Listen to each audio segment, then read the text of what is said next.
అందరికీ నమస్తే. Phone tapping అనే డైలీ సీరియల్లో ఇంకొక కొత్త ఎపిసోడ్ వచ్చింది మళ్ళీ. ఇప్పుడు సిట్టు కేటీఆర్కి నోటీస్ ఇచ్చింది. కేటీఆర్ 11 గంటలకు విచారణ అటెండ్ కావాలి. హరీష్ రావు మొన్ననే అయిపోయింది, just 1 day gap. Harish Rao ఇచ్చిండ్రు, ఆ రోజు విచారించిండ్రు. ఇప్పుడు కేటీఆర్ కూడా వితిన్ అవర్స్ తేడానే, అంటే జస్ట్ ఒక 11 o'clock అటెండ్ కావాల్సి ఉంటే నిన్న సాయంత్రం 4 గంటలకో 5 గంటలకో వాళ్ళకి సిట్టు ఆఫీసర్స్ ఇచ్చిండ్రు. సేమ్ 160 సిఆర్పిసి, అంటే సాక్షిగా ఒక సమాచారం, మాకు కావాల్సిన సమాచారం మీ దగ్గర దొరుకుతుందేమో అనే ఒక అభిప్రాయంతో, లేకపోతే ఒక సాక్షిగా 160 సిఆర్పిసి కింద విచారణకు పిలుస్తారు. బహుశా హరీష్ రావు పోయింది కాబట్టి కేటీఆర్ కూడా అటెండ్ అయ్యే అవకాశాలు ఉన్నాయి. కేటీఆర్ కూడా విచారణకు అటెండ్ అయ్యే అవకాశాలు ఉన్నాయి. నిజానికి టైం తీసుకోవచ్చు వాళ్ళు, కానీ వాళ్ళు టైం తీసుకోదలుచుకోలేదు. ఎందుకంటే మన హరీష్ రావు విషయంలోనే మనం చూసినాం. కానీ ఇదంతా ఒక పొలిటికల్ బూమ్రంగ్, అంటే ఒక పొలిటికల్ రాజకీయ క్రీడగా జనాలకు కనబడకూడదు. గవర్నమెంట్ ఆడుతున్న రాజకీయ క్రీడగా ఎందుకు కనిపిస్తుందంటే ఈ విషయము, ఎప్పుడు ఎలక్షన్ వస్తే అప్పుడు ఏదో ఒక కేసు అని నోటీసులు ఇవ్వడం, హడావిడి చేయడం. జూబ్లీహిల్స్ ఎలక్షన్ వచ్చినప్పుడు, ఉప ఎన్నిక వచ్చినప్పుడు కేటీఆర్కు ఈ ఫార్ములా కార్ రేస్ ఇష్యూ తీసుకొచ్చింది. మళ్ళీ ఇప్పుడు మున్సిపల్ ఎలక్షన్స్ వచ్చినాయి కాబట్టి ఇప్పుడు మళ్ళీ ఫోన్ ట్యాపింగ్ కేసు కరెక్ట్గా ఎలక్షన్స్ ముందు తీసుకురావడం అనేది, ఇది కావాలనే చేస్తున్నారా, ఈ ప్రభుత్వం కావాలనే చేస్తుంది, ఇది విపక్షాన్ని ఇబ్బంది పెట్టనికే, లేకపోతే ఒక ప్రశ్నించే వాళ్ళని తగ్గించుకునే ప్రయత్నంలో భాగంగా ఇదంతా చేస్తున్నారు అనేది కనిపిస్తుంది. ప్రతిపక్షాన్ని యాక్చువల్గా ఈ కేసు మొదలుపెట్టిన దగ్గర నుంచి మనం విశ్లేషణ చేద్దాం. ప్రతిపక్షాన్ని ఇరుకునబెట్టాలని మొదలుపెట్టిన కేసుగానే ఇప్పటిదాకా మనకు అర్థమైంది. ఎందుకంటే ఇప్పటిదాకా వాళ్ళ దగ్గర ఆధారాలు లేవు. సరే, అన్ని విషయాలు మాట్లాడదాం. అంతకన్నా ముందు సబ్స్క్రైబ్ చేయండి, షేర్ చేయండి. ఎందుకు నేను ఈ మాట అంటున్నానంటే, ఎందుకు ప్రతిపక్షాన్ని ఇరుకునబెట్టే కేసుగా చూడాల్సిన కనిపిస్తుంది బయటికి, ఎందుకు అట్లా అనిపిస్తుందంటే, ఈ కేసు స్టార్ట్ చేసింది గవర్నమెంటే. ఎవరు వాళ్ళంతలకు వాళ్ళు వచ్చి మా ఫోన్ ట్యాప్ అయ్యింది, మా ఫోన్ ట్యాప్ చేయడం వల్ల మాకు ఈ ప్రమాదం జరిగింది, లేకపోతే ఫోన్ ట్యాప్ చేయడం వల్ల మమ్మల్ని ఈ విధంగా వాడుకున్నారు, మాకు నష్టం చేసిందని ఎవరు కంప్లైంట్ చేయలేదు. గవర్నమెంటే మార్చి 2024 అప్పుడు స్టార్ట్ చేసింది ఈ కేసుని. స్టార్ట్ చేసి ఇక డైలీ సీరియల్గా నడిపిస్తున్నారు. వాళ్ళకి ఎప్పుడు అవసరం ఉంటే అప్పుడు సిట్ అని చెప్పి నోటీసులు ఇస్తున్నారు. వీళ్ళకి ఎప్పుడు ఎలక్షన్ వస్తే అప్పుడు నోటీసులు వస్తున్నాయి. ఎలక్షన్ వచ్చిందంటే నోటీసులు వస్తాయి.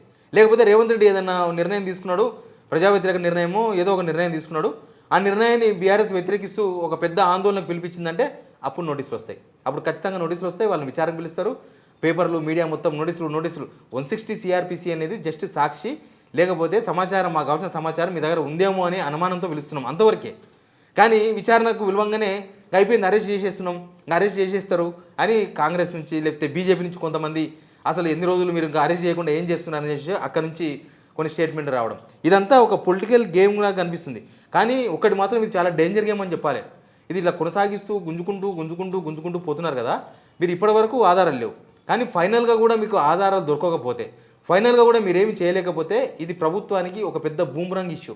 ప్రభుత్వం ఆడిన గేమ్ అనేది జనాలు ఇప్పటికే చర్చించుకుంటున్నారు. అది నిజమే, ఇదంతా గేమే, కావాలని బీఆర్ఎస్ వాళ్ళని ఇబ్బంది పెట్టాలనే ఉద్దేశంతోన రేవంత్ రెడ్డి అండ్ సర్కార్ కక్షపూరితంగా ఇదంతా వ్యవహరించిందని జనాలు కంక్లూజన్కి వచ్చే ప్రమాదం ఉంది. అప్పుడు ప్రభుత్వానికి ఎదురుదెబ్బ తగులుతుంది. ఎందుకు ఇప్పటిదాకా నేను మాట్లాడుతున్నానంటే, ఇప్పటిదాకా ఆధారాలు లేవు వాళ్ళ దగ్గర. అసలు సుప్రీంకోర్టు క్వశ్చన్ చేసింది, మీరు ఇప్పటిదాకా మీ దగ్గర ఏమీ ఆధారాలు లేకుండా, ఇప్పటి దగ్గర దీనికి సంబంధించి ఆధారాలు ఎంతమందిని విచారించినా ఆధారాలు లేకపోతే అసలు దీనిలో మీరు ఏం తేల్చాలనుకుంటున్నారు? అంటే ఉత్తగా అరెస్టులు చేసుకుంటూ పోదామనుకుంటున్నారా? మొన్న ప్రభాకర్ విషయంలో సుప్రీంకోర్టులో పెద్ద చర్చ జరిగింది. ప్రభాకర్ని అరెస్ట్ చేయడమే మీ ఫైనల్ ధ్యేయమా? ఆయన అరెస్ట్ చేయాలని మీరు అనుకుంటున్నారా? అంతేనా? అది ఎన్ని రోజులు విచారిస్తారు ఈ కేసును? ఇప్పటికి 300 మంది సాక్షులను విచారించారు. 300 మందిని విచారించింది ఈ కేసులో. అంతకుముందు ఒక సిట్టు, మళ్ళీ ఇప్పుడు సజ్జనార్ ఆధ్వర్యంలో సిట్టు.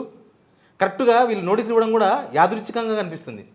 మొన్న హరీష్ రావు ఏమో ఈ నైని బొగ్గు బ్లాక్ విషయంలో రేవంత్ రెడ్డి గారి బామారిది సుజన్ రెడ్డి ఉన్నదని ఆయన కొన్ని ఆధారాలు బయటపెట్టిండు. కిషన్ రెడ్డి గారికి లేఖ రాసిండు, ఆయనే కదా బొగ్గంల శాఖ మంత్రి. అసలు ఈ విషయంలో మీరు సిబిఐ విచారణ జరపాలి, దీనిలో రేవంత్ రెడ్డి వాళ్ళ బామారిది సుజన్ రెడ్డి కూడా ఉన్నాడు అని. కరెక్ట్గా ఆయన ఆరోపణ చేసిన రోజే నోటీసులు ఇచ్చారు.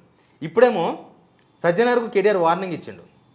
ఇప్పుడు ఏదో ప్రభుత్వం ఉందని, మా చేతిలో ప్రభుత్వం లేదని, మీరు ఏదో ఆ ప్రభుత్వం చెప్పినట్టు విని మమ్మల్ని ఇబ్బంది పెడితే నెక్స్ట్ మా గవర్నమెంట్ వస్తుంది, మీరు రిటైర్ అయినా సరే మేము వదలం, మీరు ఖచ్చితంగా అనుభవించాల్సి వస్తుంది, మీరు ఆఫీసర్గా వ్యవహరించండి, అంతేగాని రాజకీయ నాయకులుగా వ్యవహరించొద్దు, రాజకీయ నాయకుల చేతిలో కీలుబొమ్మ కావద్దు, మేము ఇంత ఘోరంగా పోలీస్ వ్యవస్థను వాడుకోలేదు, ఈ గవర్నమెంట్ వాడుకుందని ఒక తీవ్రమైన ఆరోపణ సజ్జనార్ మీద చేసిండు. కరెక్ట్గా కేటీఆర్ సజ్జనార్ మీద ఏదైతే కామెంట్ చేసిండో ఒక 24 అవర్స్ తర్వాత కేటీఆర్కి ఇప్పుడు నోటీస్ వచ్చింది. ఇవన్నీ ఇది ఒక పొలిటికల్ గేమ్ అని ఒక బీఆర్ఎస్ మాట్లాడే విధంగా అవకాశం కల్పించే విధంగా కనిపిస్తుంది. ఎలక్షన్స్ ముందు నోటీసులు ఇవ్వడం, ఇప్పుడు త్వరలో మున్సిపల్ ఎలక్షన్ జరుగుతున్నాయి, లేకపోతే రేవంత్ రెడ్డి మీదనో లేకపోతే పోలీస్ ఆఫీసర్ల మీదనో ఒక కామెంట్, ఒక వార్నింగ్ లాంటి ఒక కామెంట్ చేసేసరికి వాళ్ళకి నోటీసులు ఇవ్వడం, ఇదంతా కావాలని చేస్తున్నారు. మీరు ఇన్ని నెలలు సంవత్సరాలు లాగినారు కదా, మీ దగ్గర ఒక ఆధారం లేదు, అరెస్ట్ చేసే అవకాశాలు 100% కనిపిస్తలేవు. కానీ అరెస్టు లేకుండా ఏమి లేకుండా ఇట్లే మీరు రోజు విచారిస్తాం, మేము రోజు పిలుస్తామంటే కేవలం ఇబ్బంది పెట్టేందుకు మాత్రమే పిలుస్తున్నారు తప్ప దీనిలో మసాలా ఏం లేదని జనాలకు అర్థమయ్యే అవకాశం ఉంది. ఛార్జ్షీట్ ఆలస్యం చేయడము, నెలలు సంవత్సరాలుగా మీరు ఇట్లా కొనసాగిస్తూ పోవడము, ఇది కూడా ప్రజలకు అనుమానమే.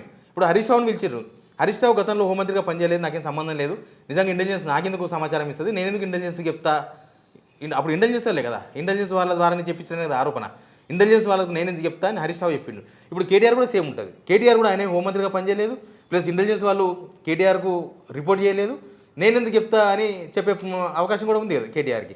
ఇవన్నీ ప్రజల్లో ఒక పెద్ద చర్చ. ఇది ప్రభుత్వానికి నెగిటివ్ ఇంపాక్ట్ అనమాట. ప్రభుత్వం ఏదైనా సరే ఇంత లాగొద్దు, ఇంత వాళ్ళకి డ్యామేజ్ చేద్దామని చూసి బీఆర్ఎస్కి డ్యామేజ్ చేద్దామనే ప్రయత్నం ప్రభుత్వాన్ని, కానీ వీళ్ళు డ్యామేజ్ అవుతున్నారు. ఇక్కడ ప్రజా సమస్యల నుంచి డైవర్ట్ చేయడానికి ఇదంతా చేస్తున్నారనే చర్చ కూడా ఉంది కదా గ్రౌండ్లో. మీరు ఇట్లాంటివే కరెక్ట్గా ఎప్పుడు నోటీసులు ఇవ్వాలనో, ఎప్పుడు నోటీస్ ఇవ్వకూడదో, లేదా ఎప్పుడు విచారణ పిలవాలనో, మీరు తీసుకునే కాలం, మీరు ఇస్తున్న టైం, ఎలక్షన్స్ ముందర లేకపోతే వాళ్ళు ఏదైనా పెద్ద ఇష్యూ తీసుకొని ఏదైనా గవర్నమెంట్ని ఇరుకున పెట్టే ప్రయత్నాలు చేస్తున్నప్పుడు, లేకపోతే అసెంబ్లీ సమావేశాల ముందు వాళ్ళని బెదిరించడానికి మాత్రమే వాడుకుంటున్నారనేది చర్చ కదా. ప్రతిరోజు ఇదే వార్త, ప్రతిరోజు కేసులు, వార్తలు ఇవంతా కూడా డైవర్షన్ పాలిటిక్స్ కోసం చేస్తున్నారని అందరూ మాట్లాడుకునే అవకాశం ఉంటుంది. అసలు ఇప్పటిదాకా మీ దగ్గర ప్రైమా ఫెసి ఎందుకు లేదు అని సుప్రీంకోర్టు అడిగితే మీ దగ్గర సమాధానం లేదు. నిజంగా జనం సుప్రీంకోర్టు అడిగింది, కానీ జనంలో ఉన్న చర్చ కూడా అదే. మీరు ఇప్పటిదాకా ఆధారమే లేకుండా ఎవరైనా సరే కేసు పెట్టినప్పుడు ఆధారాలు ఉన్నప్పుడు కేసు పెడతారు, కానీ ప్రభుత్వం ఈ కేసు పుటప్ చేసింది వితౌట్ ఆధారాలు, వితౌట్ ఎవిడెన్స్ కేసు పెట్టి దాదాపు ఇంకొక 2 నెలలు అయితే 2 సంవత్సరాలు అవుతుంది. 2 సంవత్సరాలుగా మీరు విచారిస్తూ ఇప్పటికి కూడా ఆధారాలు లేకుండా కేవలం ఎంక్వైరీ మీద ఈ కేసును నడిపిస్తున్నారు. అందుకే కదా ప్రభాకర్ రావును సుప్రీంకోర్టు అరెస్ట్ చేయొద్దు, ఈయన విచారించుకోండి, ఏమైనా చేసుకోండి, ఈయన అరెస్ట్ చేయొద్దు అని చెప్పేసి సీరియస్గా ఎందుకు కామెంట్ చేసింది సుప్రీంకోర్టు అంటే, ఇప్పటిదాకా మీ దగ్గర ఆధారాలు లేవు కాబట్టి. ఆ స్టేట్మెంట్ కూడా ఇచ్చింది సుప్రీంకోర్టు, మీ దగ్గర ఇప్పటిదాకా ఎందుకు ఇంతమందిని విచారిస్తే ఎందుకు మీ దగ్గర లేదు అని. ఇక్కడ రేవంత్ రెడ్డి ప్రతిరోజు కేసీఆర్ను లేకపోతే కేటీఆర్ను హరీష్ రావు మీద తీవ్రమైన ఆరోపణలు చేస్తుండడం, బీజేపీ వాళ్ళు వీళ్ళని అరెస్ట్ చేయాలి, వీళ్ళు రేవంత్ రెడ్డి నీకేం అనిపిస్తలేదా, రోషం లేదా నీకు, నిన్ను అప్పుడు జైలు వేసిండ్రు, ఆయన మంత్రాలు చేయకపోతేనో లేదా పూజలు చేయకపోతే అరెస్ట్ చేయలేదన్న విషయం ప్రజలకు తెలుసు, తెలంగాణ ప్రజలకి. ఒక ఎమ్మెల్యేను కొనుగోలు చేయకపోతే, అప్పుడు ఎమ్మెల్యే కొనుగోలు అనేది చిన్న అంశం కాదు. 2015లో అప్పుడే వచ్చిన తెలంగాణ, అప్పుడే వచ్చిన గవర్నమెంట్, ఆ గవర్నమెంట్ కులదోసే ప్రయత్నం చేశారనే కదా దాని అర్థం. ఎమ్మెల్యే కొనుగోలు చేశారంటే అప్పుడు వాళ్ళకున్న ఎమ్మెల్యేలు 64 మంది ఎమ్మెల్యేలే.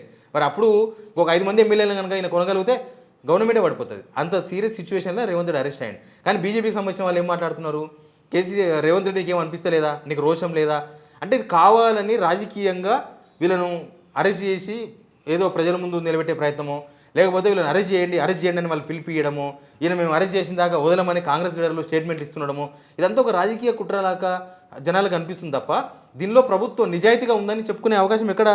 నోటీసులు, విచారణలు, ఫలితం మాత్రం ఏముండదు.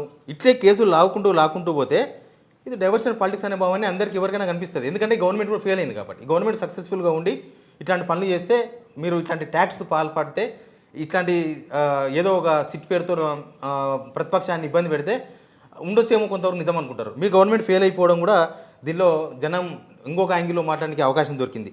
దీంతోపాటు ఇప్పటిదాకా అరెస్ట్ చేసిన వాళ్ళ దగ్గర నుంచి కూడా మీరేం సమాచారం సేకరించలేకపోయారు. ఆఫీసర్స్ కదా దీనిలో, ఆఫీసర్స్ మిస్యూజ్ చేసారు అనేది ఇప్పటిదాకా మీరు పేపర్లకు ఇచ్చిన లీకుల ద్వారా బయటపడ్డది. ఇందులో వీళ్ళ పాత్ర కనుక మీరు నిర్ధారించలేకపోతే, ఇందులో వీళ్ళ పాత్ర కనుక మీరు ప్రజల ముందు పెట్టకపోతే, ఇది ఖచ్చితంగా హైప్ కోసం చేసిన ప్రయత్నం అనే అందరూ భావించాల్సి వస్తుంది. 160 సిఆర్పిసి నోటీస్కే మీరు ఇంత హంగామా చేసి ఇంకా అరెస్ట్ చేస్తారు, ఇంకా చెంచల్గూడ జైలు తీసుకుపోతారు అని రోజు పేపర్లలో, టీవీలలో వార్తలు వేయించుకుంటే, లేకపోతే డిబేట్లలో పార్టిసిపేట్ చేస్తే, ఇంత సీరియస్ అయినా మీరు ఏమి చేయలేకపోతున్నారు అనేది జనాలకు పోతుంది. జనాలలో కనుక ఇది ఎస్టాబ్లిష్ అయిందనుకో, మీరు ఏదైతే మున్సిపల్ ఎలక్షన్స్ కోసం వీళ్ళకి నోటీసులు ఇచ్చి వీళ్ళ క్యాడర్ను కొంచెం ఇబ్బంది పెడదాం, వీళ్ళ క్యాడర్ను డిసెంకరేజ్ చేద్దామని ప్రయత్నం చేస్తే జనం దగ్గర నుంచి వచ్చే రియాక్షన్ రేపు మున్సిపల్ ఎలక్షన్స్లోనే బయటపడుతుంది. మున్సిపల్ ఎలక్షన్స్లో ఈ ఓటు సానుభూతి ఓటుగా బీఆర్ఎస్కే పడే అవకాశాలు ఎక్కువ ఉంటాయి. ఇప్పటిదాకా అదే జరిగింది. ఇప్పటిదాకా ఫోన్ ట్యాపింగ్ కేసులో మీరు చెప్పినవి ఏది కూడా వాస్తవం కాలేదు. ఏది వాస్తవాన్ని మీరు నిరూపించలేకపోయినారు. చూద్దాం ఇప్పుడు కేటీఆర్ విచారణ పోతారు కదా, అప్పుడు ఏం జరుగుతుందో కూడా చూద్దాం. Please subscribe.